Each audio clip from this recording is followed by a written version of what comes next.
Wih, jukro. Apa dah? Oh, yang beda deh. Kok yang paling but lagi? Cek, boleh buat. Bibir ya, ini SMA penuh sama. Ini SMP itu jadi dah. Tahan ya. Jadi salah SMA adik man. Urung cek. Ajak deh. Kabupaten Biren, kotanya santri, negerinya indah, aman dan asli. Encik-encik dan puan-puan, sambutlah salam hangat dari kami. Assalamualaikum warahmatullahi wabarakatuh. Waalaikumsalam warahmatullahi Alhamdulillahi wahdah, wassalatu wassalamu ala man la nabiyya ba'dah, wa ala alihi wa sahbihi wa mawalah, wa la hawla wa la quwata illa billah, amma ba'd. Dewan Hakim yang arif dan bijaksana dan hadirin yang berbahagia, teknologi yang semakin canggih membawa dampak luas di semua belahan bumi, tak terkecuali Indonesia. Ia laksana pisau bermata dua, bisa memberi nilai positif dan negatif, tergantung siapa yang memanfaatkannya. Teknologi informasi misalnya bisa menjadi media pembentukan karakter terpuji atau al-akhlaqul karimah, dan bisa menjadi media dekadensi moral atau al-akhlaqul masmumah, khususnya bagi generasi muda. Hampir setiap hari memenuhi halaman media sosial. Baru-baru ini dunia pendidikan dikagetkan dengan ulah seorang pelajar SMA di Jawa Tengah yang menikam gurunya yang seharusnya dihormati. Kita menjerit prihatin melihat karakter generasi muda kita saat ini. Hal ini hadirin disebabkan oleh pendidikan yang syarat dengan nilai-nilai akhlak yang sudah bergeser demi mencapai tujuan material belaka. Kalau pendidikan hanya sebagai pemuas kebutuhan material semata, jangan heran munculnya manusia-manusia berhati serigala yang memenuhi kebutuhan hidup dengan menghalalkan segala cara, serta hilanglah jati diri bangsa. Oleh karena itu, pada kesempatan yang penuh ukhuwah ini, izinkanlah kami menyampaikan syarahan Al-Quran dengan judul Penguatan Pendidikan Karakter berbasis Al-Quran menuju jati diri bangsa. Sebagai rujukan, marilah kita dengarkan firman Allah surah Sad ayat 29 sebagai berikut. أعوذ بالله من الشيطان الرجيم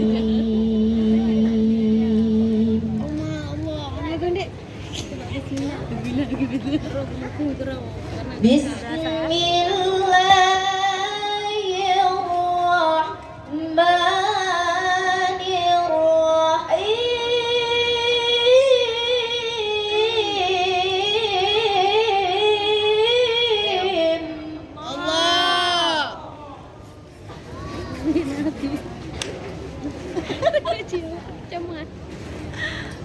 إذا كن أنزلناه إليك مبارك ليدبروا آياته. Memang ayatnya menang. yang sama deh. Ada mendengung-dengung. Anak berakhir. Nanti kata apa?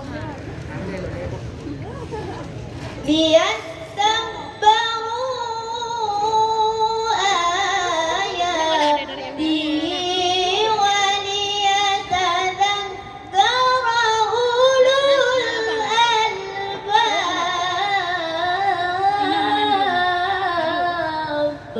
hamba berlindung di bawah kuasa-Mu ya Allah dari usikan syaitan yang terkutuk Cetan dek tempe.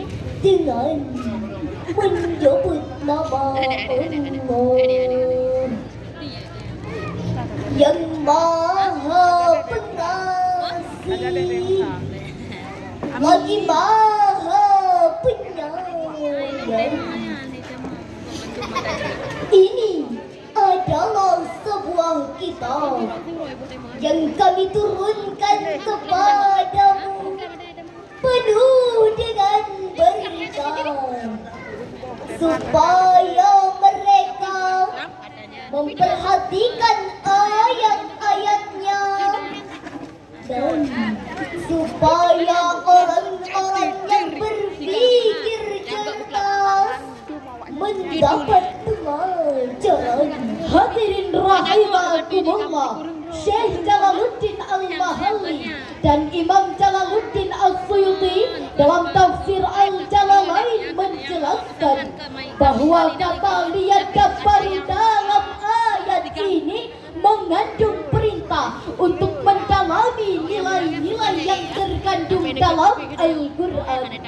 Dari situlah pedoman dan pelajaran berharga kita peroleh, lalu kita jadikan pegangan. Itulah generasi ulul albab, generasi yang cerdas intelektualnya sekaligus cerdas keperintuannya. Ayat di atas beserta tafsirnya merupakan penjelasan yang mendalam tentang pendidikan karakter, yaitu pendidikan yang sesungguhnya untuk membentuk manusia seutuhnya yang seimbang antara kognitif, afektif, psikomotor, sosial, dan normatif. Seseorang baru bisa disebut orang yang berkarakter apabila tingkah lakunya sesuai dengan kaidah moral. Hadirin rahimakumullah, namun pesatnya perkembangan teknologi telah membawa perubahan terhadap karakter dan gaya hidup setiap orang, lebih-lebih generasi muda. Kita tak akan bisa menghentikan laju internet booming, maka sebagai konsekuensinya kita harus membangun fondasi keimanan dan filter yang kuat untuk menyaring derasnya arus budaya asing. Hadirin, sekuat apapun angin kencang tak akan dapat menumbangkan pohon yang memiliki akar menghunjung ke bumi. Sayyidina Ali bin Abi Thalib radhiyallahu an berkata, angin kencang yang menerpa bukanlah untuk menggoyang pohon, melainkan untuk menguji sejauh mana kekuatan akarnya. Berdasarkan data dari Indonesian Corruption Watch, jumlah penindakan kasus korupsi pada tahun 2021 mencapai hingga 209 kasus. Kerugian yang dialami negara juga tidak tanggung-tanggung akibat kasus korupsi tersebut, yaitu mencapai hingga 27 triliun rupiah. Dana yang cukup untuk membangun 1000 madrasah serta pondok pesantren dengan semua fasilitasnya. Hadirin, kita juga prihatin atas sejumlah peristiwa yang terjadi di kalangan generasi kita yang mencerminkan rusaknya karakter mereka. Antara lain, pertama,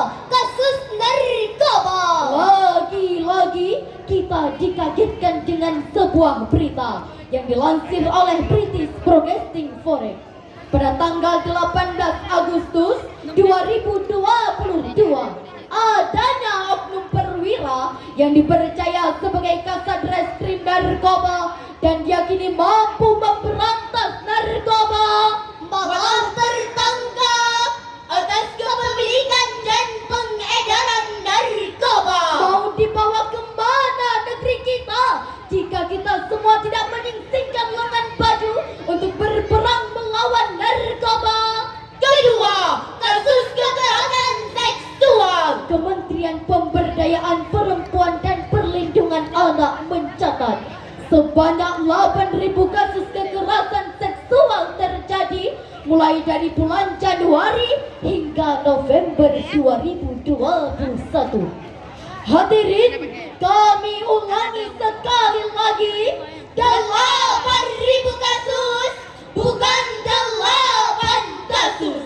Negara kita ini kaya akan para pakar berpendidikan tinggi dalam berbagai disiplin ilmu, lulusan dalam maupun luar negeri, bahkan bergelar profesor. Tapi sayang, di antara mereka masih ada yang tak berkarakter.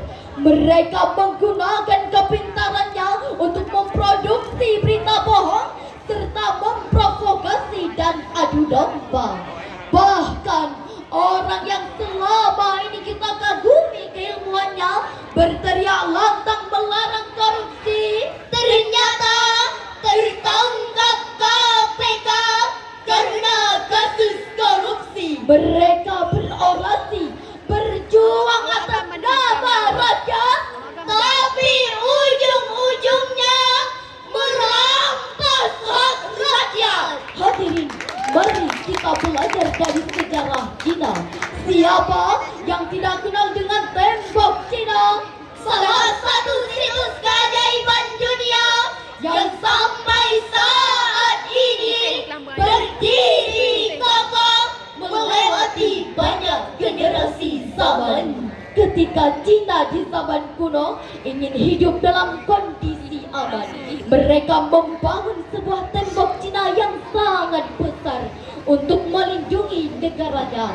Memang tembok itu sangat kokoh sehingga dalam beberapa kali diperang tidak dapat ditembus musuh. Ternyata hadirin, sekian ratus tahun kemudian tembok itu berhasil ditembus oleh musuh dengan cara menyogok penjaga temboknya.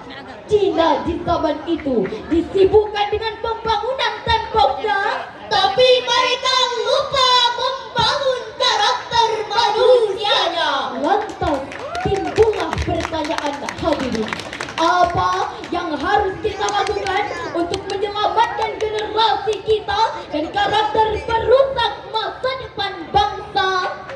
Sekali lagi, marilah kita dengarkan firman Allah surah Al-Ahzab ayat 21 sebagai berikut.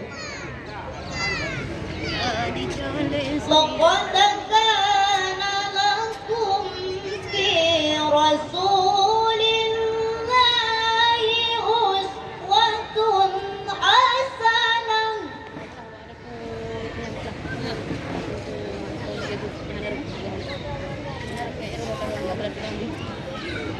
liman kana yarju Allah wal yawmal akhir wal yawmal akhir wa dzakara Allah katsiran.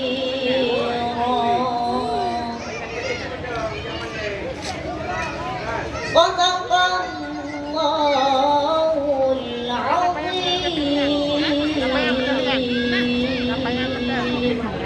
Sesungguhnya telah ada pada diri Rasulullah itu suri teladan yang baik bagimu, yaitu bagi orang-orang yang mengharapkan rahmat Allah dan Dia banyak menyebut Allah. Maha benar Allah atas segala firman-firman-Nya. Hadirin rahimakumullah, Profesor Dr. Muhammad Quraisy Shihab dalam tafsir Al-Misbah menjelaskan bahwa Rasulullah adalah suri teladan yang baik bagi umat manusia. Beliau mengajarkan nilai-nilai karakter mulia meliputi akhlak kepada Allah, akhlak kepada sesama manusia, bahkan akhlak kepada alam semesta. Rasulullah sallallahu alaihi wasallam pernah bersabda, "Akmalul mu'minina imanan ahsanuhum khuluqa." Orang yang paling sempurna imannya adalah yang terbaik akhlaknya. Hadis riwayat At-Tirmizi. Hadirin, dari uraian yang telah kami sampaikan, dapatlah kita ambil kesimpulan bahwa pertama, masa depan bangsa ditentukan oleh generasi yang berkarakter. Kedua, untuk membentuk karakter tersebut tidak ada pilihan lain kecuali kembali kepada Al-Quran dan keteladanan Rasulullah sallallahu alaihi wasallam. Bunga melati mekar di taman, harum baunya dan menawan, mendidik generasi yang berkarakter dan berjati diri. Maka Al-Quran sebagai pedoman itu sudah pasti. Unzur maqala wala tanzur maqala. Jalan atuh yang kamu pegang, pegangan atuh kamu yang ubud semoga. Wabillahi taufiq wal hidayah wal ridha wal hidayah. Wassalamu alaikum warahmatullahi wabarakatuh. Waalaikumsalam warahmatullahi wabarakatuh. Mereka kala yang ubud pegang. Dengar yang boleh pegang.